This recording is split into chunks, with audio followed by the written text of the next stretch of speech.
ಬೆಂಗಳೂರಿನ ದಾಸರಹಳ್ಳಿಯಲ್ಲಿ double murder ನಡೆದಿದೆ. ಇಬ್ಬರು ಹೆಣ್ಣು ಮಕ್ಕಳನ್ನ ಹತ್ಯೆಗೈದಿದ್ದಾನೆ ಪಾಪಿ ಮಲತಂದೆ.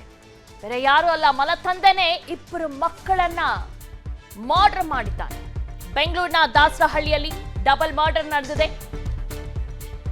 ಪಾಪಿ ಮಲತಂದೆ ಹೆಣ್ಣು ಮಕ್ಕಳನ್ನ ಕೊಲೆ ಮಾಡಿದ್ದಾನೆ. ನಿನ್ನೆ ಮಧ್ಯಾಹ್ನ ಸುಮಾರು 3:30ರ ಸುಮಾರಿಗೆ ಸಮಿತ್ನಿಂದ ಈ ಒಂದು ಕೊಲೆ ನಡೆದಿದೆ. ಡಬಲ್ ಮರ್ಡರ್ ಆರೋಪಿಗಾಗಿ ಇದೀಗ ಪೊಲೀಸರು ಹುಡುಕಾಟವನ್ನ ನಡೆಸುತ್ತಿದ್ದಾರೆ. 14ರಿಂದ 15 ವರ್ಷದ ಇಬ್ಬರು ಹೆಣ್ಣು ಮಕ್ಕಳನ್ನ ತಂದೆ ಕೊಂದಿದ್ದಾನೆ. ಮನೆ ಸುತ್ತಮುತ್ತ ಏರಿಯಾದ ಸಿಸಿಟಿವಿಯನ್ನು ಕೂಡ ಪರಿಶೀಲನೆ ಮಾಡಿದ್ದಾರೆ. ಮೊಬೈಲ್ ಟ್ರ್ಯಾಕ್ ಮಾಡ್ತಿದ್ದಾರೆ ಇದೀಗ ಅಮೃತಹಳ್ಳಿ ಪೊಲೀಸರು. ಕೊನೆ ಬಾರಿಗೆ ಆರೋಪಿ ಯಾರಿಗೆ ಕರೆ ಮಾಡಿದ್ದ, ಮೊಬೈಲ್ ಎಲ್ಲಿ ಸ್ವಿಚ್ ಆಫ್ ಮಾಡಿದ್ದಾನೆ ಎಂದು ಪರಿಶೀಲನೆ ಮಾಡ್ತಿದ್ದಾರೆ. ಉತ್ತರ ಭಾರತದ ಕಡೆ ಆರೋಪಿ ಎಸ್ಕೇಪ್ ಆಗಿರುವಂತ ಶಂಕೆ ಕೂಡ ಇದೀಗ ವ್ಯಕ್ತವಾಗಿದೆ. ದಾಸರಹಳ್ಳಿಯಲ್ಲಿ ನಡೆದಂತ ಘಟನೆ ಇದ್ದು ಇಬ್ಬರು ಮಕ್ಕಳನ್ನ ಸಾಯಿಸಿದ್ದಾನೆ ಮಲತಂದೆ. ಅದು ಹೆಣ್ಣು ಮಕ್ಕಳನ್ನ ಹತ್ಯೆಗೈದಿದ್ದಾನೆ. ಅದಾದ ನಂತರ ಎಸ್ಕೇಪ್ ಆಗಿದ್ದಾನೆ. ನಿನ್ನೆ ಮಧ್ಯಾಹ್ನ ಸುಮಾರು 3:30ಕ್ಕೆ ನಡೆದಿರುವಂತಹ ಘಟನೆ ಇದು. ಡಬಲ್ ಮರ್ಡರ್ ಆರೋಪಿಗಾಗಿ ಪೊಲೀಸರೀಗ ಹುಡುಕಾಟವನ್ನ ನಡೆಸ್ತಾ ಇದ್ದಾರೆ ಎಲ್ಲಾ ಕಡೆ. ಅದರ ಜೊತೆಗೆ ಆತನ ನೆಟ್ವರ್ಕ್, ಮೊಬೈಲ್ ನೆಟ್ವರ್ಕ್ ಅನ್ನು ಟ್ರೇಸ್ ಮಾಡಿದ್ದಾರೆ. ಕೊನೆ ಬಾರಿ ಯಾರಿಗೆ ಆತ ಕಾಲ್ ಮಾಡಿದ್ದ, ಎಲ್ಲಿ ಸ್ವಿಚ್ ಆಫ್ ಆಗಿದೆ, ಈ ಒಂದು ಆಯಾಮಗಳಲ್ಲಿ ತನಿಖೆ ನಡೀತಾ ಇದೆ.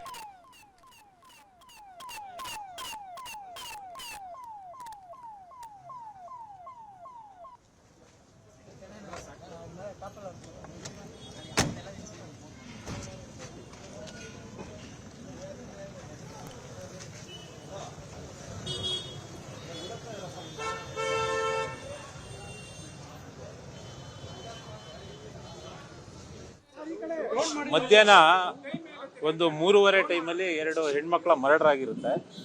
ಹೆಣ್ಮಕ್ಳು ಇಬ್ರು ಕೂಡ ಮೈನರ್ಸ್ ಇರ್ತಾರೆ. ಒಬ್ಬರಿಗೆ 14 ವರ್ಷ, ಒಬ್ಬರಿಗೆ 16 ವರ್ಷ. ತಾಯಿ ಅನಿತಾ ಅಂತ ಕಂಪ್ಲೇಂಟ್ ಕೊಟ್ಟಿದ್ದಾರೆ. ಅಮೃತಹಳ್ಳಿ ಪೊಲೀಸ್ ಸ್ಟೇಷನಲ್ಲಿ FIR ದಾಖಲಾಗಿದೆ. ತನಿಖೆ ನಡೀತಾ ಇದೆ. ಆನಂತರ ತಿಳಿಸ್ತೀನಿ ತನಿಖೆ ಆದ. ಮೇಲ್ನೋಟಕ್ಕೆ ಮಚ್ಚಿನಿಂದ ಕಡಿದು ಮರ್ಡರ್ ಮಾಡಿದ್ದಾರೆ. ಕುತ್ತಿಗೆ ಭಾಗಕ್ಕೆ ಮಚ್ಚಿನಿಂದ ಕಡಿದು ಮರ್ಡರ್ ಮಾಡಿದ್ದಾರೆ. ಎರಡು ಹೆಣ್ಮಕ್ಳನ್ನು ಕೂಡ.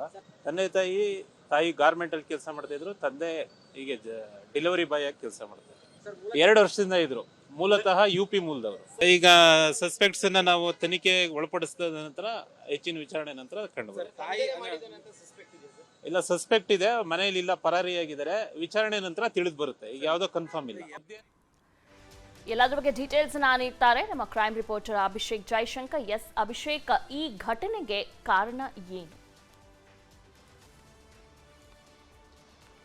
ಎಸ್, ಈಗಾಗಲೇ ಏನು ಪ್ರೈಮರಿ ಇನ್ವೆಸ್ಟಿಗೇಷನ್ ಅನ್ನ ಪೊಲೀಸರು ಈಗಾಗಲೇ ಮುಂದುವರಿಸಿರುವಂಥದ್ದು. ಮತ್ತೆ ಆತನ ಮೊಬೈಲ್ ಏನಿದೆ, ಆ ಮೊಬೈಲ್ಗಳನ್ನ ಟ್ರೇಸ್ ಮಾಡುವಂತಹ ಒಂದು ಕೆಲಸಗಳನ್ನು ಕೂಡ ಮಾಡ್ತಾ ಇದ್ದಾರೆ. ಅಂದ್ರೆ ಎಲ್ಲಿ ಆತ ಸದ್ಯದ ಮಟ್ಟಿಗೆ ಆತನ ಮೊಬೈಲ್ ಸ್ವಿಚ್ ಆಫ್ ಆಗಿರುವಂತಹ ಒಂದು ಕಾರಣದಿಂದಾಗಿ ಎಲ್ಲಿ ಲೊಕೇಶನ್ ಎಂಡ್ ಆಗಿದೆ ಮತ್ತು ಆತ ಪರಾರೆ ಆಗಿರುವಂತಹ ಅಷ್ಟು CCTVಗಳನ್ನ ಮಾಹಿತಿ ಕಲೆ ಹಾಕುವಂತಹ ಒಂದು ಕೆಲಸಗಳನ್ನು ಕೂಡ ಮಾಡ್ತಾ ಇದ್ದಾರೆ ಪೊಲೀಸ್ನವರು ಅಂತಾನೆ ಹೇಳ್ಬೋದಾಗಿದೆ.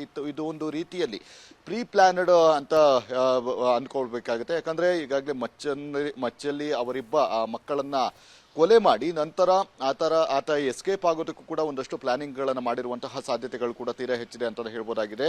ಯಾಕಂದ್ರೆ ಮೊಬೈಲ್ಗಳನ್ನು ಸ್ವಿಚ್ ಆಫ್ ಮಾಡಿದ್ದಾನೆ. ನಂತರ ಆತ ಯಾವ ರೂಟ್ನಲ್ಲಿ ಹೋಗಬೇಕು ಅನ್ನುವಂಥದ್ದು ಮೊದಲೇ ಡಿಸೈಡ್ ಆಗಿರ್ತಾನೆ. ಹೀಗಾಗಿ ಸದ್ಯ ತಕ್ಷಣದ ಇದಕ್ಕೆ ಒಂದು ಪೊಲೀಸರು ಆತನನ್ನು ಬಂಧನ ಮಾಡೋದಕ್ಕೆ ಸಾಧ್ಯವಾಗ್ತಾ ಇಲ್ಲ. ಅಂದ್ರೆ ಹುಡುಕಾಟವನ್ನು ಕೂಡ ಈಗಾಗಲೇ ಮುಂದುವರಿಸಿದ್ದಾರೆ.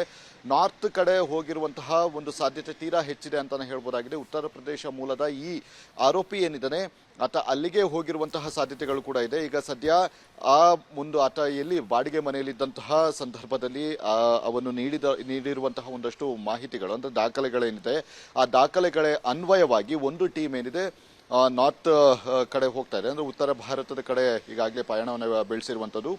ಮತ್ತು ಆತ ಎಲ್ಲಿ ಎಕ್ಸಾಕ್ಟ್ ಆಗಿ ಏನಾಗಿತ್ತು ಅನ್ನುವಂತಹ ಒಂದು ವಿಚಾರಗಳನ್ನು ಕೂಡ ಈಗ ಆತನ ಪತ್ನಿ ಏನಿದ್ದಾಳೆ ಆಕೆಯಿಂದ ವಿಚಾರಣೆಯನ್ನ ನಡೆಸುವಂತಹ ಒಂದು ಕೆಲಸಗಳನ್ನು ಕೂಡ ಪೊಲೀಸರು ಈಗಾಗಲೇ ಮುಂದುವರಿಸಿದ್ದಾರೆ ಅಂತಾನೆ ಹೇಳ್ಬೋದಾಗಿದೆ. ಯಾಕಂದ್ರೆ ಇಬ್ಬರ ನಡುವೆ ಇರುವಂತಹ ವೈಮನಸ್ಯ ಏನಿತ್ತು, ಈ ಹಿಂದೆ ಏನಾದರೂ ಇದೇ ರೀತಿಯಾದಂತಹ ಒಂದು ಕೃತ್ಯಗಳಿಗೆ ಮುಂದಾಗಿದ್ನ, ಇದನ್ನ ನೀವೇನಾದ್ರೂ ಪೊಲೀಸರಿಂದ ಮುಚ್ಚಿಟ್ಟಿದ್ರ ಅನ್ನುವಂಥದ್ದು ಕೂಡ ಈಗ ತನಿಖೆಯನ್ನ ನಡೆಸುವಂತಹ ಒಂದು ಕೆಲಸಗಳನ್ನು ಕೂಡ ಮಾಡ್ತಾ ಇದ್ದಾರೆ. ಹೀಗಾಗಿ ಸದ್ಯ ಆರೋಪಿಗಾಗಿ ಹೊಸದಾಗಿ ಒಂದು ಬಲೆ ಬೀಸಿದ್ದಾರೆ ಅಂತಾನೆ ಹೇಳ್ಬೋದು. ದಿವ್ಯಾ, ಓಕೆ, ಥ್ಯಾಂಕ್ ಯು ತಮ್ಮೆಲ್ಲ ಮಾಹಿತಿಗಾಗಿ.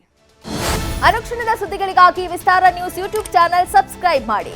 ಹೊಸ ಸುದ್ದಿಗಳ ನೋಟಿಫಿಕೇಶನ್ಗಾಗಿ ಬೆಲ್ ಐಕಾನ್ ಕ್ಲಿಕ್ ಮಾಡಿ.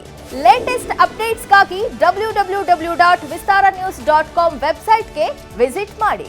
ಅಂಗೈಯಲ್ಲೇ ಜಗತ್ತಿನ ಸುದ್ದಿ ತಿಳಿಯಲು ವಿಸ್ತಾರ ನ್ಯೂಸ್ ಕನ್ನಡ ಆಪ್ ಡೌನ್ಲೋಡ್ ಮಾಡಿ.